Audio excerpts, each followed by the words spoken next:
Hello everyone, welcome to my channel to smart study and Saima. और बहुत बहुत आप लोगों का स्वागत है मेरे चैनल पे। और very good morning to all of you, to all the aspirants who are listening to my lesson, who are taking my lectures. And today we will be doing editorial analysis on the heading waiting for the storm on weather events India's vulnerability। ठीक है, तो weather events के बारे में आज हमारा editorial है और मैंने हिंदू ही न्यूज़पेपर से लिया है, द हिंदू से। तो सबसे पहले हम एडिटोरियल को समझने से पहले, पैसेज को समझने से पहले और आरसी बेस्ड क्वेश्चंस की प्रैक्टिस करने से पहले क्या देखेंगे? वोकैबुलरी। ठीक है, वोकैबुलरी इज़ मोस्ट इम्पॉर्टेंट। तो आप जैसे कि देख सकते हैं, फर्स्ट वर्ड है वल्नरेबिलिटी। ठीक है, वल्नरेबिलिटी, और ये हेडिंग में भी यूज़ हुआ है, waiting for the storm on whether events India's vulnerability. अब ये क्या है? एक नाउन होता है। ठीक है, का मीनिंग क्या होता है? वीकनेस और पॉसिबिलिटी ऑफ बीइंग हार्म। ठीक है, वीकनेस होना, कमज़ोरी होना, या फिर पॉसिबिलिटी होना कि कोई हमें हार्म पहुंचा देगा, असुरक्षित महसूस करना या कमज़ोर स्थिति में होना, वल्नरेबिलिटी। चलिए अब इसके सिनोनिम्स देखते हैं। वीकनेस, एक्सपोजर, है ना, फ्रैजिलिटी, इनसिक्योरिटी और ससेप्टिबिलिटी। ये बहुत इंपॉर्टेंट है सारे सिनोनिम्स। इसके आप हिंदी मीनिंग्स भी देख सकते हैं ताकि आपको ये वर्ड्स और इजीली याद हो सकें। Coming to the antonyms part. Antonyms क्या होते हैं? ऑपोजिट्स होते हैं। स्ट्रेंथ, सेफ्टी, प्रोटेक्शन, स्टेबिलिटी और रेजिस्टेंस। ये सब क्या होगा? स्टेबिलिटी मतलब स्टेबल एक जगह पर, रेजिस्टेंस मतलब बर्दाश्त करना, है ना, प्रतिरोध, प्रोटेक्शन प्रोटेक्ट करना, सेफ्टी स्ट्रेंथ, शक्ति, स्ट्रेंथ मतलब शक्ति। ये सब आपको पता ही है, बहुत इजी है। अब वल्नरेबिलिटी को हम किस तरह से याद रख सकते हैं? Vulnerable people need a wall of protection. जो वल्नरेबल लोग होते हैं उनको क्या चाहिए होती है? वॉल चाहिए होती है प्रोटेक्शन की, है ना। तो वॉल ऑफ प्रोटेक्शन से हम वल्नरेबिलिटी वर्ड याद रख सकते हैं। इसका मतलब क्या होता है? वीकनेस या possibility of being harmed. Okay, चलिए coming to the next important word which is predictability. Predictability क्या होती है? नाउन है। अब इस जैसे यहाँ टी वाई लगा के जो है ना लास्ट में, ये नाउन बन गया है, लेकिन प्रिडिक्टेबल ये एक वर्ड है। ठीक है, अब इसका मीनिंग क्या होता है? Ability to know something beforehand. कोई भी चीज़ पहले से पता कर लेना, है ना, उसको हम क्या बोलेंगे? प्रिडिक्ट करना। और टेबिलिटी लगा के क्या बन गया? एक नाउन बन गया। सिनोनिम्स क्या है? सर्टेनिटी, फोर्सिएबिलिटी, एक्सपेक्टेशंस, है ना, reliability, consistency. All these will be the synonyms of the word predictability. Antonyms क्या होंगे? अनसर्टेनिटी, सरप्राइज, अनप्रिडिक्टेबिलिटी, डाउट और रैंडमनेस। ठीक है, नेमोनिक देखिए, if you can predict it, it has predictability. ठीक है, अगर तुम उसे पहले से प्रिडिक्ट कर सकते हो, सोच सकते हो, जान सकते हो, तो मतलब उसके अंदर क्या है? एक एबिलिटी है पहले से जानने की। तो आप इतना समझ लीजिए कि किसी भी चीज़ को अगर हम पहले से जान रहे हैं, सोच रहे हैं, समझ रहे हैं, तो क्या है वो? प्रिडिक्ट करना। और प्रिडिक्ट वर्ड से क्या बना है? प्रिडिक्टेबिलिटी। ठीक है, नेक्स्ट देखते हैं।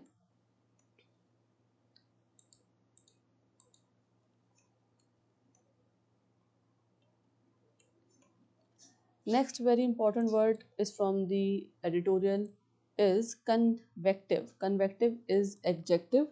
ठीक है, एडजेक्टिव क्या होता है? डिस्क्राइबिंग वर्ड होता है। तो मतलब कन्वेक्टिव जो है एक डिस्क्राइबिंग वर्ड है। And what is the meaning? Related to movement of heat और एयर अपवर्ड। किससे रिलेट होता है? मूवमेंट से, कोई मूवमेंट हो रही है, या फिर जो है किसकी मूवमेंट हो रही है? हीट की या एयर की, हवा की, किसकी तरफ? अपवर्ड, ऊपर की तरफ, है ना। Related to movement of heat and air upward, तो कन्वेक्टिव। ठीक है, सिनोनिम्स देखिए, atmospheric, climatic, meteorological, thermal and airborne. ठीक है, तो ये सारे क्या हो जाएंगे इसके synonyms. Coming to the antonyms part. Static, motionless, calm, stable और इनएक्टिव, है ना। तो ये सब क्या है? मोशनलेस होना, स्टैटिक हो जाना, काल्म हो जाना, ये सब क्या हो जाएंगे? ऑपोजिट्स हो जाएंगे कन्वेक्टिव के। Coming to the mnemonic, convection means heat moving continuously. Convection का मतलब क्या होता है? हीट जो है वो कॉन्टिन्यूसली मूव कर रही है। Coming to the next very important word, destabilizing is the verb. Verb है ये। मीनिंग मेकिंग समथिंग अनस्टेबल और डिस्टर्ब। किसी चीज़ को अनस्टेबल कर देना या डिस्टर्ब कर देना। सिनोनिम्स देखिए, डिस्टर्बिंग, डिसरप्टिंग, एजिटेटिंग, वीकनिंग और अनसेटिंग। इन सब के मीनिंग भी आप देखेंगे, है ना। कमज़ोर करना, अस्थिर करना, बाधित बाधित करना, है ना। तो ये सब क्या हो जाएगा, किसके सिनोनिम्स हो जाएंगे, डिस्टेबलाइजिंग, किसी चीज़ को अनस्टेबल कर देना या डिस्टर्ब कर देना। एंटोनिम्स स्टेबलाइजिंग, इसके ऑपोजिट हो जाएंगे securing, strengthening, balancing and calming. Coming to the mnemonic D plus stable. D plus stable का मतलब होता है मेकिंग स्टेबिलिटी डिसअपेयर। किसको डिसअपेयर कर देना, ख़त्म कर देना, स्टेबिलिटी को, ठीक है। कन्वर्जेंस, नाउन है convergence, coming together from different directions, है ना, अलग अलग डायरेक्शन से एक जगह पे आके रुक जाना, मिल जाना। सिनोनिम्स देखिए, meeting, union, combination, gathering, merging. ये सब इजी वर्ड्स और हमने सुने भी हैं, लेकिन कन्वर्जेंस एक तरह से न्यू वर्ड है ना, तो इसके सिनोनिम्स हो जाएंगे सारे ये। Coming to the opposites now, divergence, ठीक है, separation, division, dispersion, isolation. Coming to the mnemonic, converge means curves coming together. इस तरह से हम याद रख सकते हैं कन्वर्ज को, क्या मतलब होता है कि कर्व्स जो हैं वो एक साथ आके मिल रहे हैं। Okay, coming to the next very important word, undulating. Undulating adjective है, meaning having a wave like rising and falling movement. लहरदार, कैसा मूवमेंट होना, वेव लाइक, ऊपर जा रहा है फिर नीचे आ रहा है, इस तरह से वेव्स होती है ना, इस तरह से इस मूवमेंट को क्या बोलते हैं, अंडुलेटिंग। सिनोनिम्स देखिए, wavy, rolling, flowing, rippled, uneven, ठीक है। ये सब क्या हो जाएंगे, इसके सिनोनिम्स हो जाएंगे। Coming to the antonyms part, flat, straight, even, smooth और लेवल, ठीक है ना। सीधा, समान, चिकना, है ना, स्मूथ, ये सब इसके क्या है, ऑपोजिट्स अंडुलेटिंग के। Mnemonic, under the waves land moves up and down, है ना। इस तरह से एग्जांपल दिया है वेव्स का कि जो है वेव्स के नीचे जो लैंड है वो कैसी है, ऊबड़ खाबड़ है, मतलब ऊपर नीचे है। तो आप समझ सकते हैं वेव लाइक मूवमेंट, अगर से आप समझ सकते हैं, इस वर्ड को याद रख सकते हैं, अंडुलेटिंग, ठीक है। Okay, coming to the next very important word is proximate. Proximate क्या है, एग्जेक्टिव, मीनिंग क्लोजेस्ट और इमीडिएट, ठीक, करीबी और एक तत्काल, ये देखते हैं तत्कालिक, मतलब जल्दी से, एकदम से, है ना। तो क्लोजेस्ट या इमीडिएट, प्रॉक्सिमेट का मीनिंग है। सिनोनिम्स देखिए, इमीडिएट, जल्दी, नियर बाय, नियरेस्ट, एडजेसेंट और डायरेक्ट, ये सब सिनोनिम्स हो जाएंगे। Coming to the antonyms part now, distant, remove, far away, indirect और separate, all will be the opposites of the word proximate, ठीक है। Coming to the mnemonic trick, proximate sound like proximity.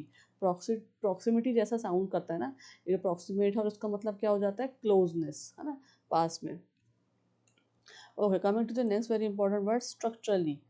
Structurally देखिए, L Y से जो भी word and होता है वो क्या हो जाता है, एडवर्ब। ओके, तो this is also an adverb. Coming to the meanings part now, related to the arrangement और कंस्ट्रक्शन ऑफ समथिंग। किसी चीज़ का अरेंजमेंट करना, कंस्ट्रक्शन कर देना, ठीक है ना, उसे क्या बोलेंगे, स्ट्रक्चरली।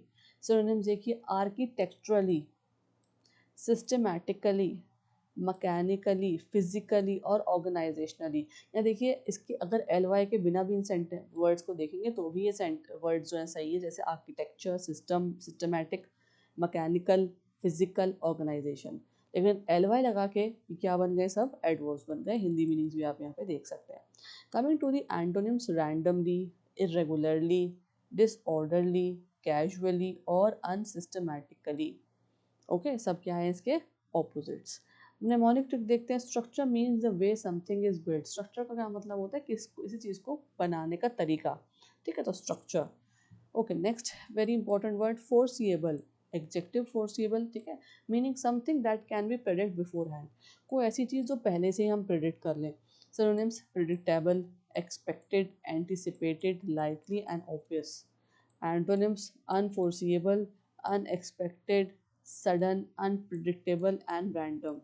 ओके, निमोनिक याद कैसे रखेंगे, फोर और सी, इसको देखिए, फोर प्लस सी अलग अलग कर दिया हमने। इसका मतलब क्या है, सी बिफोर इट हैपन्स, कब देखो उसे, उसके होने से पहले ही देख लेना, फोर सी, ठीक है। तो फोर्सिएबल बन गया, उससे एग्जेक्टिव, पहले ही प्रिडिक्ट कर लेना, किसी चीज़ को देख लेना।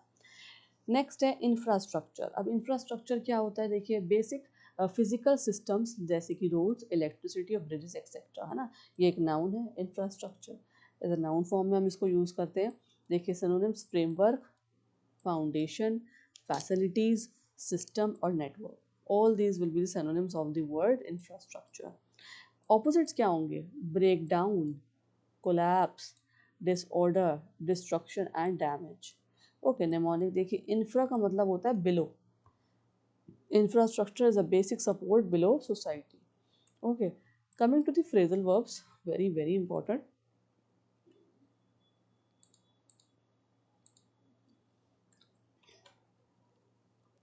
First is push in.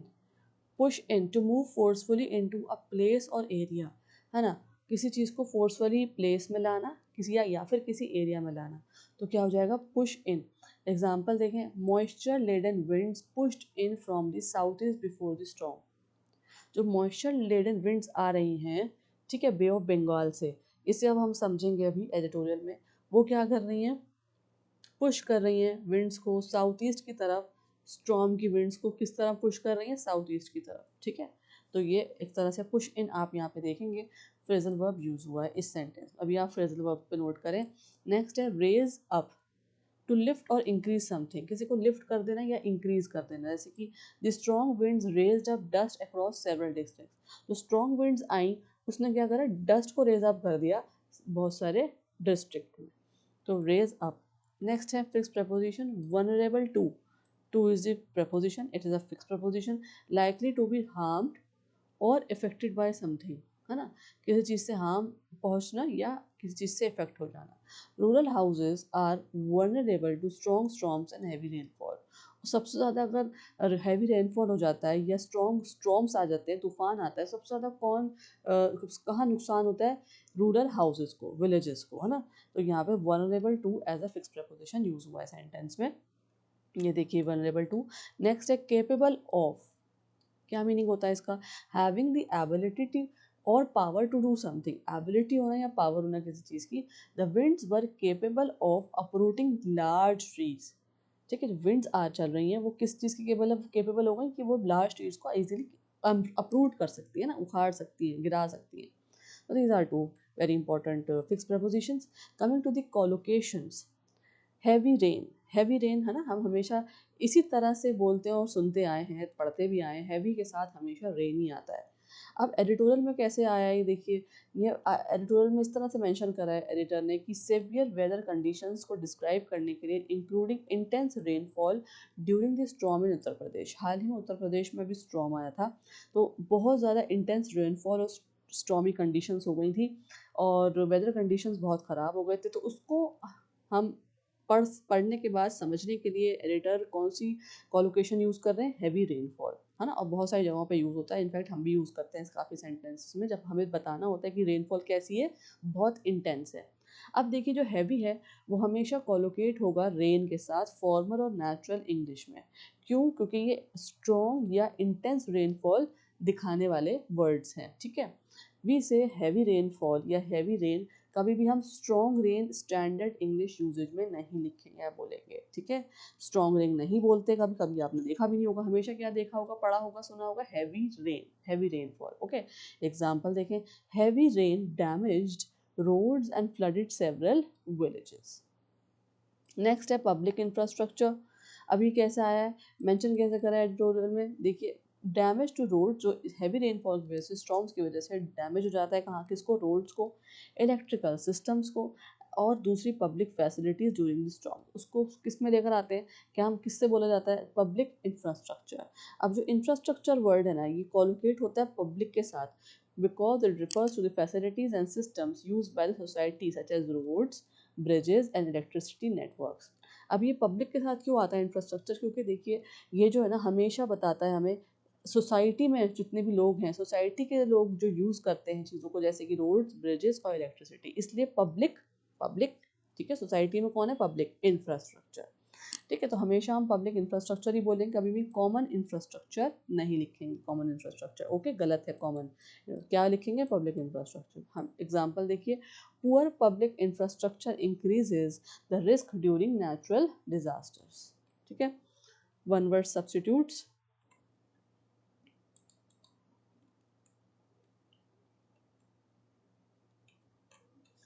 First is calamity, ठीक है, a serious disaster causing great damage और सफरिंग, ठीक है, भयंकर आपदा, हिंदी में मैंने लिख दिया यहाँ पे।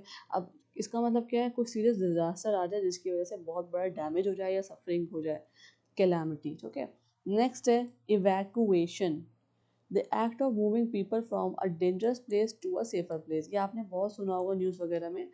क्या डिजास्टर मैनेजमेंट क्या करता है, इवैक्यूएट करता है लोगों को डेंजरस जगहों से सेफर प्लेसेस में, ठीक है। चलिए इवैक्यूएशन कंप्लीट है यहाँ पे। Part 3 is idioms. ना व्हाट आर ईडियम्स, देखिए एडिटोरियल में आज कोई ईडियम नहीं यूज़ किया है एडिटर ने, लेकिन आज की थीम के ऊपर, टॉपिक के ऊपर जो बहुत इंपॉर्टेंट एग्जाम ओरिएंटेड आपके ईडियम्स आ सकते हैं वो मैंने यहाँ पे आपको दिए हैं, ठीक है। First one is weather the storm. Weather the storm का मतलब होता है to successfully survive the difficult situation, ना सक्सेसफुली सर्वाइव कर देना किसी बहुत डिफिकल्ट सिचुएशन को, ठीक है। Example, the villagers manage to weather the storm despite rainfall. Rainfall होने के बावजूद भी विलेजर्स ने क्या करा, मैनेज करा, क्या, वेदर द स्टॉर्म, ठीक है, सर्वाइव करना स्टॉर्म के अंदर। नेक्स्ट देखते हैं, अ बोल्ट फ्रॉम द ब्लू।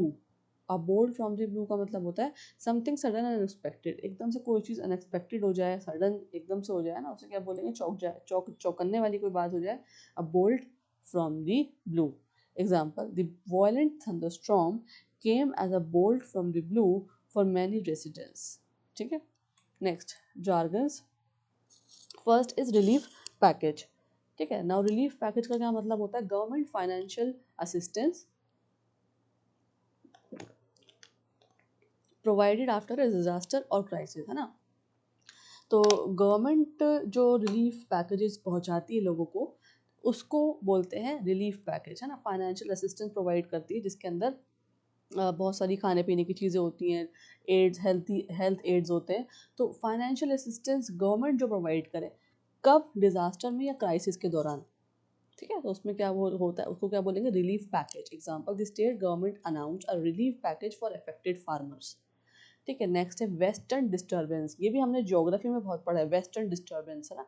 क्या मतलब है इसका jargon का, अ वेदर सिस्टम, ऐसा weather system originating near the Mediterranean region, कहाँ से ओरिजिनेट हो रहा है, मेडिटेरेनियन रीजन से, that brings rain and storm to the north western India. अब मेडिटेरेनियन रीजन कौन सा है, बे ऑफ बंगाल वाला जो एरिया है वो सारा मेडिटेरेनियन रीजन आ जाता है, वहाँ से जो हवाएं शुरू होती हैं, ठीक है, कौन सी हवाएं, जो रेन और स्टॉर्म लेकर आती हैं किधर की तरफ, नॉर्थ वेस्ट इंडिया की तरफ। और यही हुआ है, वहाँ से जो हवाएं चली है वो यूपी वगैरह में जो स्टॉर्म आए हैं इसी वजह से आए हैं।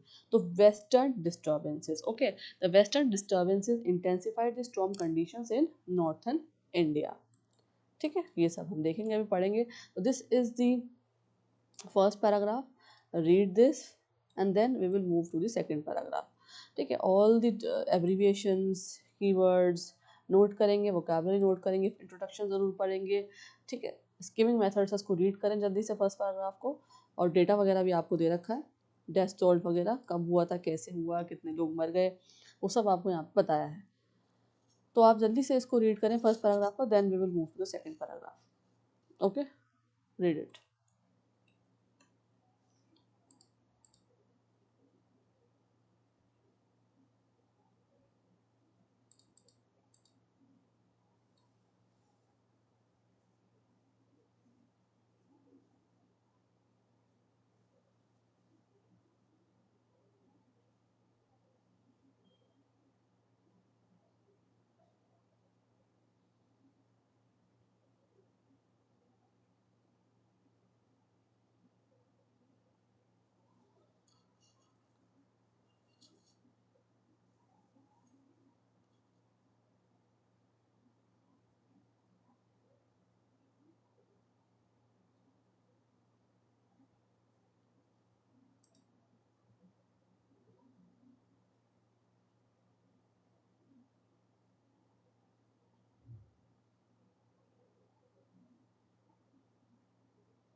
Okay, let's move to the second paragraph. It's a small one, right?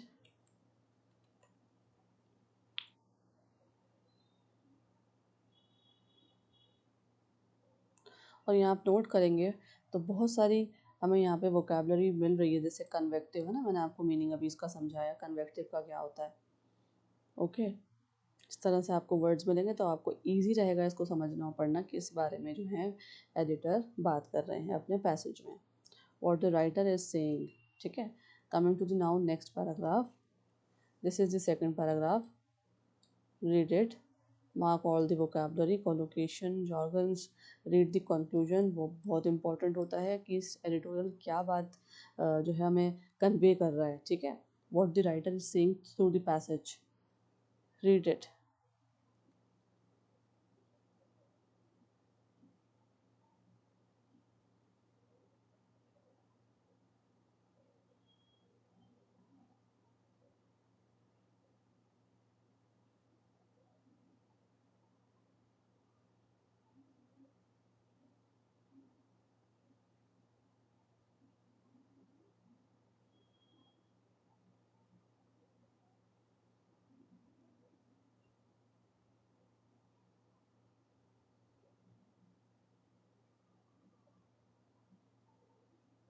देखिए यहाँ पे भी वर्ड आया फोर्सिएबल, वर्नरेबिलिटी, है ना, इस तरह से आप ये देखिए foreseeable, unforeseeable, this is unforeseeable. Okay, convergence, convergent, undulating,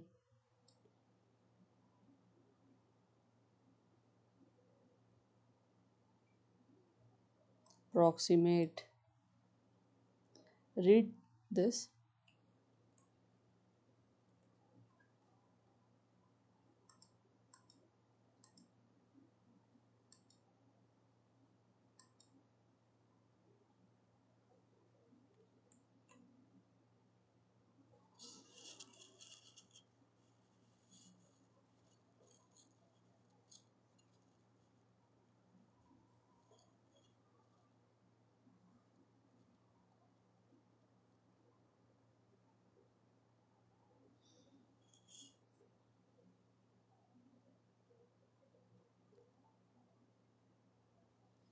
Okay, let's move forward. So what the writer is saying, let's see। Late last week, ठीक है, a passy pre-monsoon weather system barreled into Uttar Pradesh, bringing a compound of thunderstorms, dust storms, lightning, heavy rain, and thunder squalls to multiple districts at once। क्या meaning हुआ इस line का? अब ये जो pre, ये जो एक वर्ड आया ना कि last week, late last week में क्या हुआ है, अपेसी प्री मानसून वेदर सिस्टम। अपेसी प्री मानसून वेदर सिस्टम का मतलब क्या होता है कि before the monsoon season officially started, अभी मानसून सीजन तो स्टार्ट नहीं हुआ, अभी तो समर ही चल रही है, तो उससे पहले एक जो है मानसून वाला एक वेदर वहाँ पे कंडीशन बन गई, कहाँ पे, उत्तर प्रदेश में, यूपी में। A very fast and powerful weather system entered Uttar Pradesh. Okay, और उसने क्या किया, it caused many dangerous weather conditions together, और उसने बहुत सारी एक साथ वेदर कंडीशंस वहाँ पे बना दी, कहाँ पे, उत्तर प्रदेश में। जैसे उसमें क्या क्या था, थंडर स्टॉर्म भी हो गया, डस्ट स्टॉर्म भी थे, लाइटनिंग भी हो रही थी, और हैवी रेनफॉल बहुत सारे डिस्ट्रिक्ट्स में देखी गई यूपी में। ठीक है, तो इसका मतलब क्या है, लेट लास्ट वीक का पीसी प्री मानसून वेदर सिस्टम, मतलब कि प्री मानसून की मानसून अभी आया नहीं है, उससे पहले वहाँ पे ऐसी जो है डिजास्ट्रस कंडीशंस देखी जा रही हैं, जिसमें बहुत सारी चीज़ें हमें देखी। सिर्फ रेनफॉल ही नहीं था, thunderstorm, dust storm, lightning, heavy rainfall बहुत सारे डिस्ट्रिक्ट्स में वहाँ यूपी में देखे गए। अब क्या कह रहे हैं आगे देखें, bye May 14 the toll was 111 deaths and 72 injuries across 26 districts, rendering the storm among the deadliest weather-related disasters in Uttar Pradesh in recent times। अब क्या बोल रहे हैं, डेथ टॉल की बात डिस्कस हो रही, थोड़ा सा डेटा यहाँ पे एडिटर मेंशन कर रहे हैं। The storms became extremely deadly, इतना ज़्यादा डेडली हो गया स्टॉर्म कि जो है 111 पीपल लॉस्ट देयर लिव्स। ठीक है, और 72 पीपल वर इंजर्ड, कितने इंजर्ड हैं, 72, कितने डिस्ट्रिक्ट्स में, 26 डिस्ट्रिक्ट्स में। उसके बाद ये भी बताया जा रहा है, the state has experience similar events in May June since 2018 if not before. तो ये कब से देखने को मिल रहा है हमें उत्तर प्रदेश में, मई और जून के सीज़न में हमें देखने को मिल रहा है 2018 से, ठीक है, ये पहली एक्सपीरियंस नहीं था। Writer also explains Uttar Pradesh has face similar storm events, कब, मई और जून में, काफ़ी सालों से 2018 से ये इवेंट्स हमें देखने को मिल रहे हैं, ठीक है। So such disasters are not completely new for the state. तो this is the current scenario of the weather conditions which happened in the Uttar Pradesh in the last week. चलिए आगे देखते हैं। अब क्या बात हो रही है, the distinction this year seems to have been the intensity. सिर्फ डिस्टिंक्शन इतना है, मतलब डिफरेंस जो हमने देखा गया है पहले के वेदर कंडीशंस में, हो तो ये पहले से ही रहा है, लेकिन इस साल और पिछले सालों में जो फ़र्क है वो ये है कि इंटेंसिटी जो थी स्टॉर्म की, रेनफॉल की, थंडर स्टॉर्म की, विंड्स की, वो बहुत बहुत ज़्यादा तेज़ थी, ठीक है। With winds capable of uprooting trees, इतनी ज़्यादा तेज़ थी इंटेंसिटी विंड्स की कि वो जो है ट्रीज को ईजिली गिरा रही थी, अपरूट कर रही थी, ठीक है। The storm appears to have been driven by pre-monsoon connective system with a fresh western disturbance over the northwest, further destabilizing conditions। अब ये क्यों हुआ, ठीक है, जो है देखिए द आर्टिकल एक्सप्लेन्स, क्या एक्सप्लेन कर रहा है, द स्टॉर्म डेवलप्ड, क्यों डेवलप हुआ ये storm, due to the pre monsoon convective system. Convective मैंने आपको बताया था ना, जो हीट को अपवर्ड्स या एटमॉस्फेरिक प्रेशर को upward करे, है ना, तो प्री मानसून कन्वेक्टिव सिस्टम की वजह से along with the western disturbance, और वेस्टर्न डिस्टर्बेंस की वजह से ये एक प्री मानसून जो स्टॉर्म डेवलप हुआ, और कहाँ पे इफेक्ट करा उसने, उत्तर प्रदेश में, which made the weather conditions more unstable, और उसकी वजह से जो वेदर कंडीशंस है वो बहुत ज़्यादा अनस्टेबल हो गई। The Indian meteorological department IMD, ठीक है ना, IMD की फुल फॉर्म आप प्लीज़ नोट करेंगे यहाँ पे। The India meteorological department IMD ने इशू किया क्या, thunderstorm and lightning alert before the event, और ये इवेंट होने से पहले ही IMD ने इशू कर दिए थे, ठीक है, अलर्ट्स जो हैं कंट्री में दिखाना शुरू कर दिए थे, भेज दिए थे। The Uttar Pradesh government reportedly issued more than 34 crore red and orange alerts messages via the sachet portal, ठीक है। तो ये कैसे, कहाँ पे उन्होंने अलर्ट भेजे, कैसे भेजे IMD ने, कि 34 करोड़ जो हैं रेड अलर्ट्स और ऑरेंज अलर्ट मैसेजेस भेजे हैं, किसके थ्रू, सैचेट पोर्टल के थ्रू। ये आप याद रखेंगे, बहुत इंपॉर्टेंट है, ठीक है। इसका मतलब यही है कि उत्तर प्रदेश में गवर्नमेंट ने क्या करा, ऑलरेडी इशू कर दिए थे पहले ही वार्निंग्स देनी शुरू कर दी थी, अलर्ट्स भेजने शुरू कर दिए थे, कैसे, मैसेजेस के through, crores of alert messages to inform people about the danger, की कमिंग डेंजर आने वाला है, होने वाला है, ठीक है। इस डेंजर डिजास्टर्स के बारे में पहले ही बताना शुरू कर दिया था, उसके बाद भी डेथ टोल इतना आया गया है। चलिए आगे देखते हैं अब और क्या बता रहे हैं।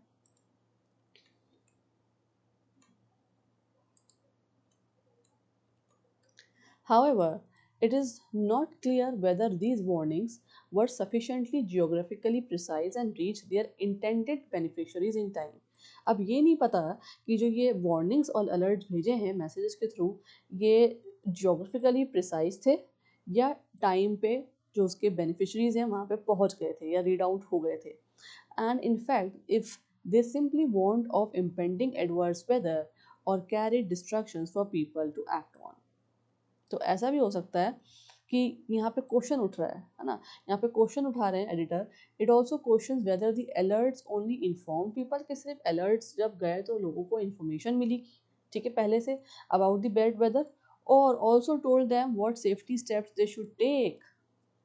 ऐसा होता है, वार्निंग्स और अलर्ट्स तो हमें मिल जाती हैं, लेकिन उसके साथ हमें स्टेप्स क्या लेने हैं, सेफ्टी स्टेप्स क्या लेने हैं, वो हमें नहीं बताया जाता। तो एडिटर यही बात पे क्वेश्चन आउट कर रहे हैं कि देखिए the editor raises an important question, है ना, ये देखिए आ गया ना यहाँ पे, क्या मैंने आपको इसलिए नोट्स भी दे दिए हैं साथ साथ, और अगर आप पढ़ेंगे तो भी आपको बहुत आसानी से समझ में आ जाएगा। यहाँ पे एक क्वेश्चन उठा रहे हैं एडिटोरियल में एडिटर, कि जो वार्निंग्स भेजी गई हैं रेड और ऑरेंज अलर्ट्स की लोगों पे, तो क्या ये सिर्फ इंफॉर्मेशन बताने के लिए था कि बैड वेदर आने वाला है, होने वाला है कमिंग आवर्स में, या फिर इसलिए था कि इसमें सेफ्टी मेजर्स भी बताए गए थे, ठीक है ना। आगे देखते हैं, indeed to advance preparation is pertinent for two reasons.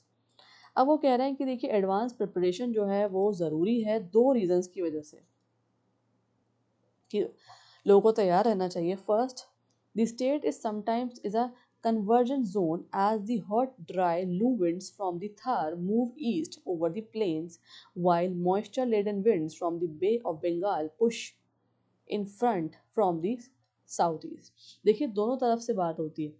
अब देखिए जो वेस्टर्न अगर देखा जाए तो वहाँ से थार की तरफ से, थार डेजर्ट की तरफ से गर्म हवाएं उठती हैं और बे ऑफ बंगाल की वजह से मॉइस्चर लेडन विंड्स होती हैं और दोनों तरफ से जब हवाएं मिलती हैं और नॉर्थ इंडिया को इफ़ेक्ट करती हैं और नॉर्थ इंडिया में सबसे अच्छी और बड़ी स्टेट हम देखते हैं तो वो उत्तर प्रदेश आता है।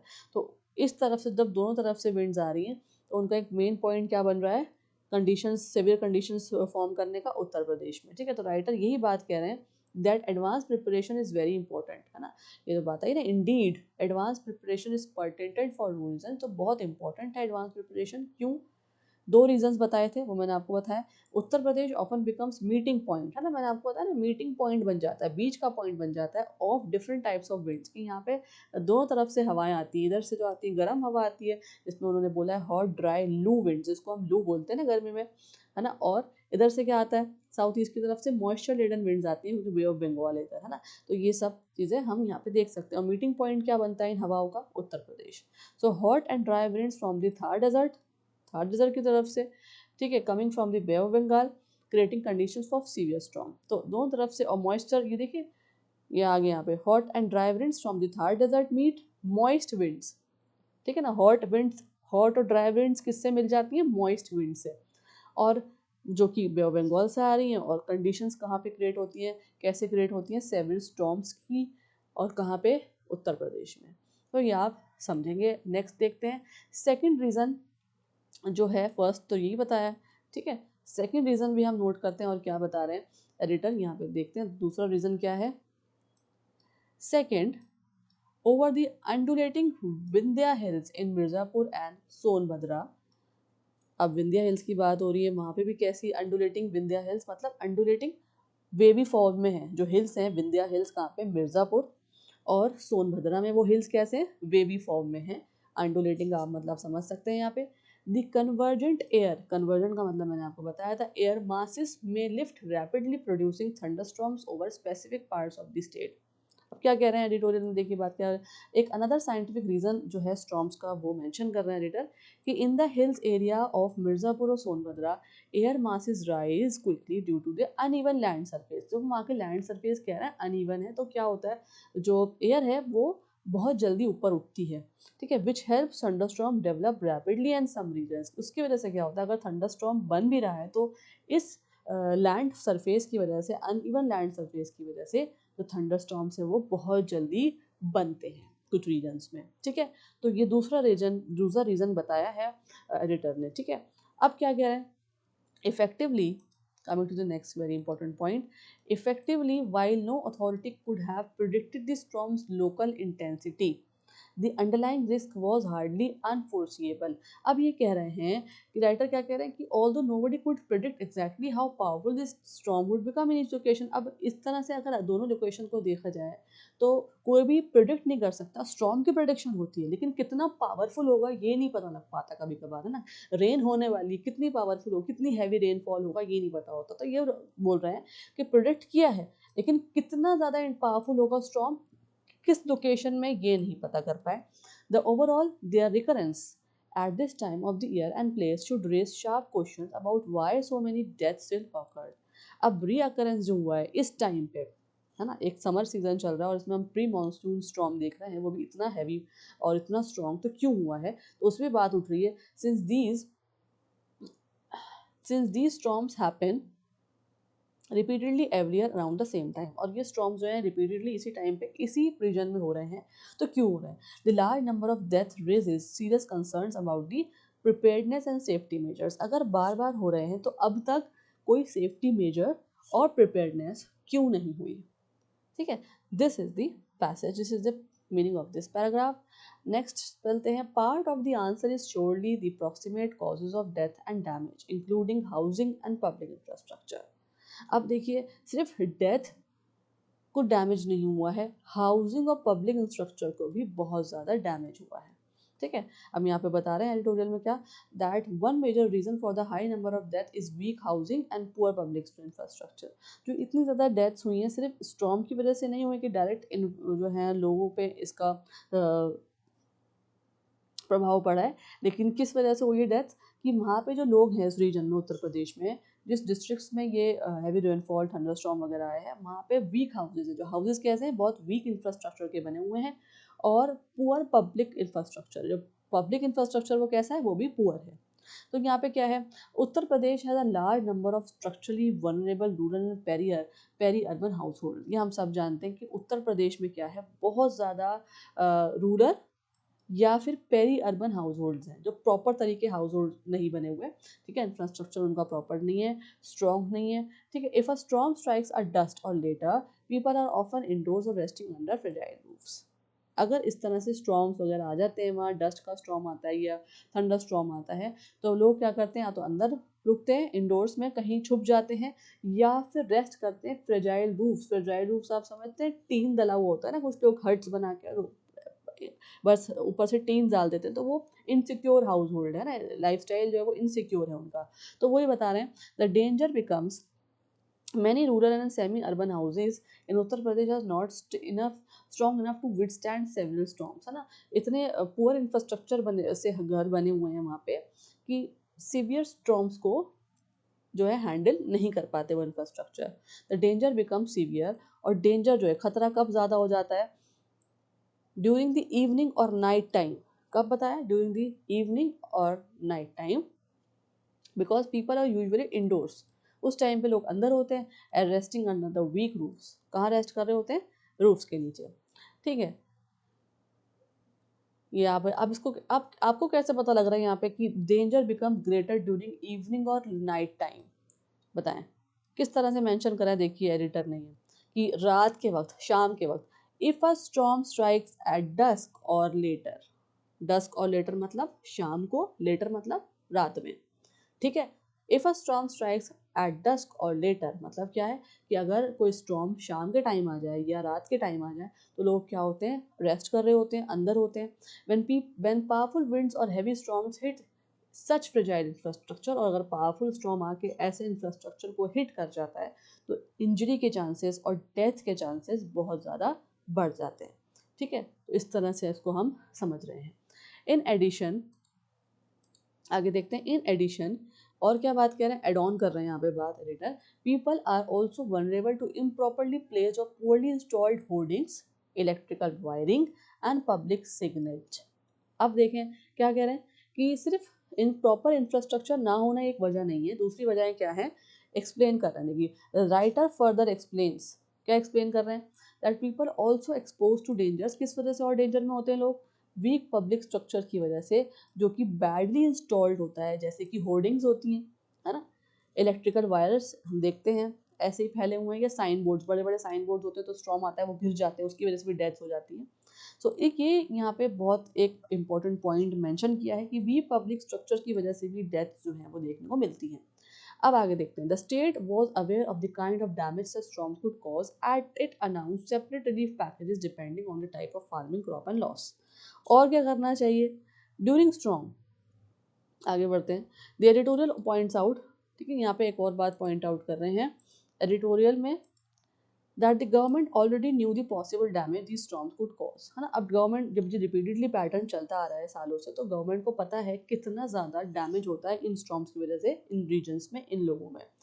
तो क्या करना चाहिए, पहले से प्रिपेयर करने चाहिए क्या, डिफरेंट रिलीफ पैकेजेस, अलग अलग तरीके के रिलीफ पैकेजेस, कहाँ को, किसको, फार्मर्स के लिए और क्रॉप लॉसेस के लिए, क्रॉप लॉस होती है, ठीक है, और फार्मर्स के लिए, ठीक है, क्योंकि ये स्टॉर्म्स की वजह से क्या होता है, ये जो ऑब्जेक्ट्स पहले बताए हैं ऊपर वाले, ये जो सारे साइन बोर्ड्स हैं और इलेक्ट्रिक वायर्स हैं, होर्डिंग्स हैं, ये क्या होता है, लोगों पे गिर जाता है, और इन लोग जो है इंजर्ड हो जाते हैं। तो डिफरेंट इसलिए रिलीफ पैकेज आए जिसमें एड्स भी हो, ठीक है, और क्या हो, दूसरे जो है उनके खाने पीने का भी सामान हो, एड्स के साथ, दवाइयों के साथ, मेडिसिन वगैरह के साथ। तो इसलिए उन्हें बोला कि फार्मर्स को भी दी जाए, और जो क्रॉप लॉसेज हो जाती है उसको भी वो मैनेज कर सकें। तो गवर्नमेंट को पहले से करना चाहिए। क्यों करना चाहिए, क्योंकि उन्हें पता है कि ये रिपीटेड पैटर्न बन चुका है और इससे लॉसेज होते हैं लोगों को।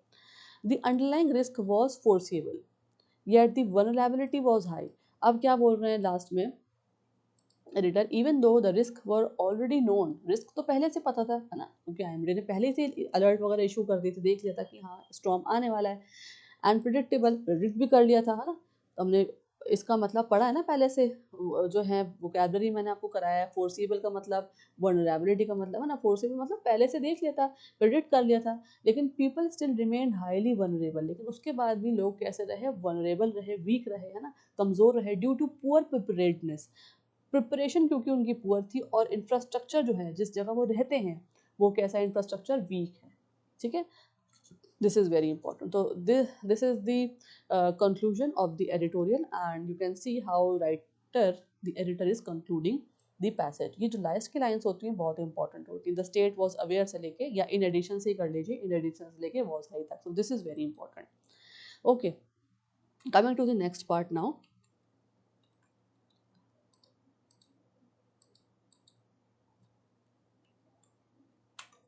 ओके, पार्ट 6 सी, पार्ट 6 देखते हैं। इसमें क्या है, आपको क्वेश्चन करना है, एमसीक्यू है सी सेट का। A state government claims that since it issued crores of weather alert messages before the storm. अब जो स्टेट गवर्नमेंट है वो क्लेम कर रही है कि हमने पहले से ही वेदर अलर्ट मैसेजेस बहुत सारे लोगों को भेज दिए थे स्टॉर्म के बारे में, resulting high number of deaths can not be link to administrative failure. अब जो डेथ्स वो हैं, वो क्या कह रहे हैं कि जो डेथ्स हुई हैं ये लिंक ना किया जाए किससे, एडमिनिस्ट्रेटिव फेलियर की तरफ से। Which of the following if true most seriously weakens the government's argument? Read the option and give me your answers.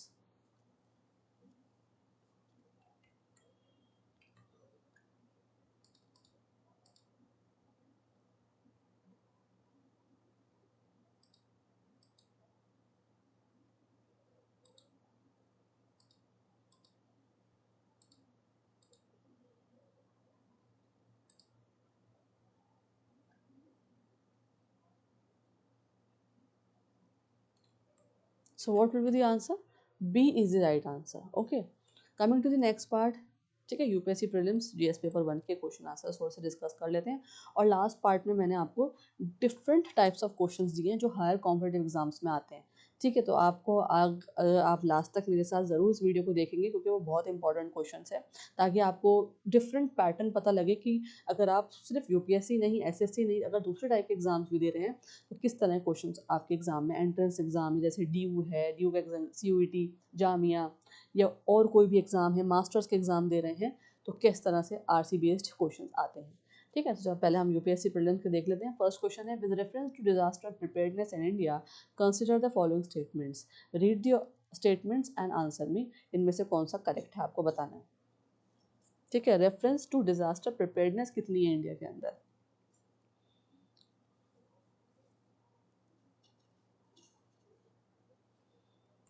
Answer is a. ठीक है, only first and second is correct, second statement and first statement. Next question, which of the following policy approaches is least likely to reduce casualties during recurring extreme weather events? Read the options fast.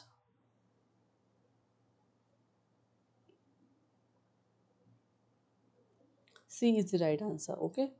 Coming to the next question, consider the following statements regarding severe pre-monsoon thunderstorms in northern India. Okay, read the statements and which of the statements given above are correct. इसमें से आपको पहले statements पढ़ने हैं और फिर आपको क्या बताना है, कौन से statements जो हैं वो सही हैं. Read it.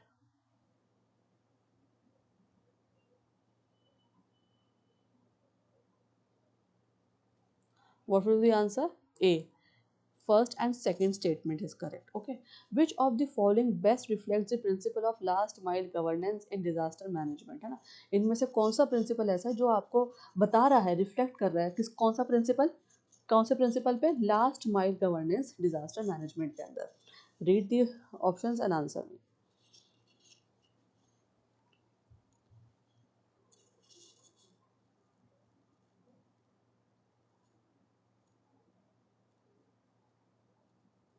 What will be the answer? C. Ensuring warnings are understandable, accessible and actionable for vulnerable communities. ठीक है, okay. Fifth, frequent damage to weak public infrastructure during extreme weather events can adversely affect the economy primarily because, read the options and answer me.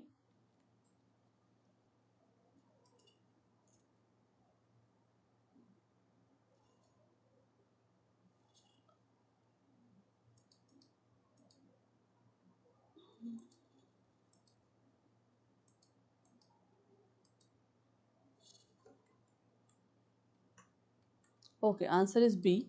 It disrupts production, connectivity, and local livelihoods simultaneously. Fine. Okay, coming to the part 7, and let's see what all other questions can come in different exams. Okay, the first question देखते हैं. The central argument of the editorial is that आपको बताना है कि central argument क्या है editorial का. Read the options. A, B, C या D. ठीक है.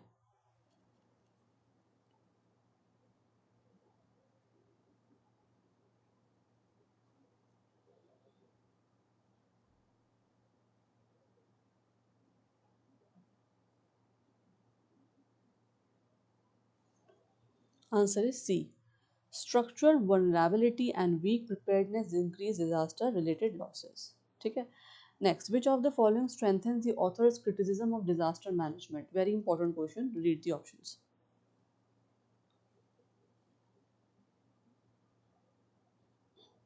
What will be the answer? B. The state had prior experience with similar weather events. Next, in communication theory, disaster alerts become ineffective primarily when. Read it.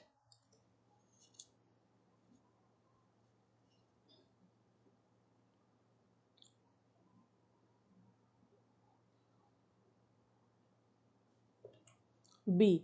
The message lacks clarity and actionable instructions. Okay, instructions भी mention नहीं होते. Which type of reasoning is most evident in the editorial's argument? यहाँ पे आपको types दे रखे हैं reasoning के. आपको बताना है कौन सा एविडेंट है एडिटोरियल्स के आर्गुमेंट के साथ. ठीक है. Deductive reasoning, analogical, cause and effect, circular. बहुत इंपॉर्टेंट क्वेश्चन है.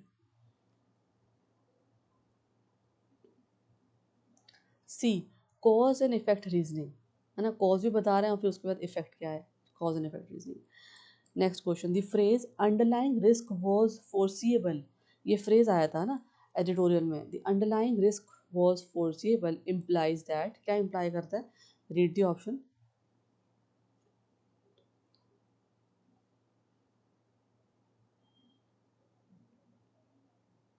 What will be the answer? C.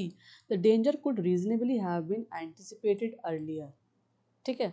Next question देखते हैं. Which literary device is most visible in the expression barrelled into Uttar Pradesh. अब यहाँ पे ना बैरल्ड इनटू उत्तर प्रदेश आपको एक फ्रेज दे रखा है या एक्सप्रेशन दे रखा है. इसमें से पूछा है आपसे कौन सा लिटरेरी डिवाइस यूज हुआ है. मेटाफर है, यूफेमिज्म है, या आयरनी या ऑक्सीमोरोन. अब ये जो क्वेश्चन है ये बहुत इंपॉर्टेंट है. और किस केस में इंपॉर्टेंट है कि अगर आप कोई भी ड्यू का एग्ज़ाम दे रहे हैं, जामिया का एंट्रेंस एग्ज़ाम दे रहे हैं, मास्टर्स के एग्ज़ाम दे रहे हैं या सीयूईटी का एग्ज़ाम दे रहे हैं, उसमें लिटरेरी डिवाइस आपसे पूछ सकते हैं. ठीक है. तो कौन सा इसमें लिटरेरी डिवाइस यूज़ हुआ है? ए, मेटाफर. ठीक है, मेटाफर. क्योंकि उत्तर प्रदेश को हम किस तरह से बोल रहे हैं? बैरल्ड. स्ट्रॉन्ग को किस तरह बता रहे हैं कि बैरल्ड घुसना. बैरल्ड हुआ है किस तरह से, कहाँ पे? उत्तर प्रदेश में. This is metaphor. Okay. Next very important question, select the word nearest in the meaning to destabilising. इसका सिनोनिम आपको बताना है. डिस्टेबलाइजिंग सिनोनिम्स तो एंटोनिम्स बहुत इंपॉर्टेंट है. तो डिस्टेबलाइजिंग का सिनोनिम्स क्या होगा? Read the options.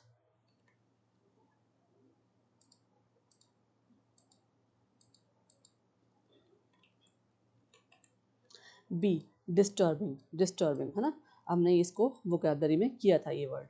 Select the antonym of vulnerable. Opposite क्या होगा वल्नरेबल का?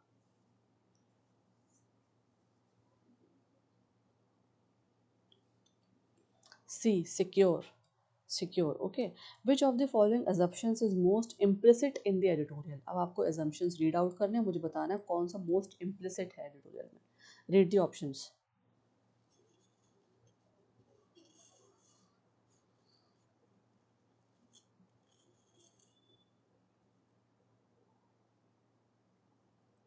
आंसर करा करिए side by side. I check out chats also, कौन आंसर कर रहा है कौन नहीं कर रहा है, and people who are participating are the real people, because वो आरसी की बहुत अच्छे प्रैक्टिस कर रहे हैं। और अगर वो यहाँ प्रैक्टिस करेंगे आरसी की, because I am giving you question based on your exam patterns, right. अगर आप यहाँ पे प्रैक्टिस करेंगे आरसी की, तो ऑब्वियसली आप अपने एग्जाम्स में भी अच्छे मार्क्स सिक्योर करेंगे आरसी में। तो this is the platform where you need to practise this, ठीक है। तो आंसर करा करें। I am checking side by side who are watching, who all are interacting and answering, and check your answers also, right? So what is the answer of this question? B, infrastructure quality directly influences disaster casualties, ठीक है। So this is the whole editorial analysis with the practice based exam questions। अब आपको इसकी vocabulary, collocations अच्छे से पढ़ना है, याद रखनी है, और एडिटोरियल को स्किमिंग मेथड से रीड करना है, ताकि आप एक फास्ट रीडर बन सकें, ठीक है। So that's all for today. Note करें अच्छे से, याद करें, समझ के पढ़ें, और जो मैं आपको एक्सप्लेनेशन देती हूँ, जिनको नोट्स चाहिए थे तो वो नोट्स भी देख सकते हैं। ताकि बहुत सारे स्टूडेंट्स ऐसे थे कि मैम हमें नोट्स चाहिए, वो बोल रहे थे, तो मैं पीडीएफ फॉर्म में आपको नहीं दे सकती, लेकिन मैं आपको यहीं पर ही नोट्स प्रोवाइड कर रही हूँ, ठीक है। So that's all for today. Thank you for watching, thank you for participating also. All the new students who are watching, like, share and subscribe. uh, Press the bell button also, so that you will get the notices of updates from my channel, from my side also. Have a nice day ahead, and I'm now closing this session, closing this video. Jai Hind, Jai Bharat.